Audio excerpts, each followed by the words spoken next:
اے نبی، کیا تمہارے پاس ابراہیم کے معزز مہمانوں کی خبر پہنچی ہے؟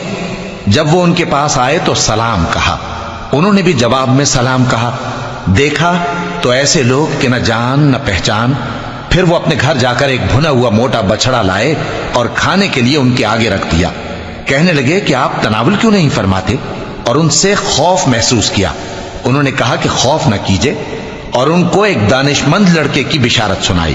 تو ابراہیم کی بیوی چلاتی آئیں اور اپنا منہ پیٹ کر کہنے لگیں کہ ایک تو میں بڑھیا، اوپر سے بانجھ۔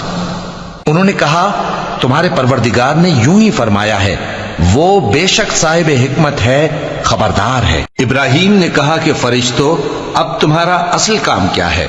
انہوں نے کہا کہ ہم گناہگاروں کی طرف بھیجے گئے ہیں تاکہ ان پر گارے کی پتھریاں برسائیں جن پر حد سے بڑھ جانے والوں کے لیے تمہارے پروردگار کے ہاں سے نشان کر دیے گئے ہیں۔ پس وہاں جتنے مومن تھے ان کو ہم نے نکال لیا۔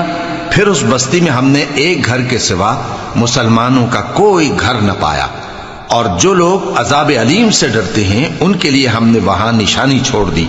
اور موسیٰ کے حال میں بھی نشانی ہے، جب ہم نے ان کو فرعون کی طرف کھلا ہوا معجزہ دے کر بھیجا تو اس نے اپنی قوت کے گھمنڈ پر منہ موڑ لیا اور کہنے لگا یہ تو جادوگر ہے یا دیوانہ۔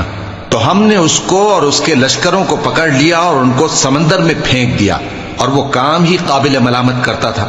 اور عاد کی قوم کے حال میں بھی نشانی ہے، جب ہم نے ان پر نامبارک ہوا چلائی، وہ جس چیز پر چلتی اس کو ریزہ ریزہ کیے بغیر نہ چھوڑتی۔ اور قوم سمود کے حال میں بھی نشانی ہے، جب ان سے کہا گیا کہ ایک وقت تک فائدہ اٹھا لو، پس انہوں نے اپنے پروردگار کے حکم سے سرکشی کی، سو ان کو کڑک نے آ پکڑا اور وہ دیکھ رہے تھے۔ پھر وہ نہ تو کھڑے رہنے کی طاقت رکھتے تھے اور نہ مقابلہ کر سکتے تھے، اور اس سے پہلے ہم نوح کی قوم کو ہلاک کر چکے تھے۔ بے شک وہ نافرمان لوگ تھے۔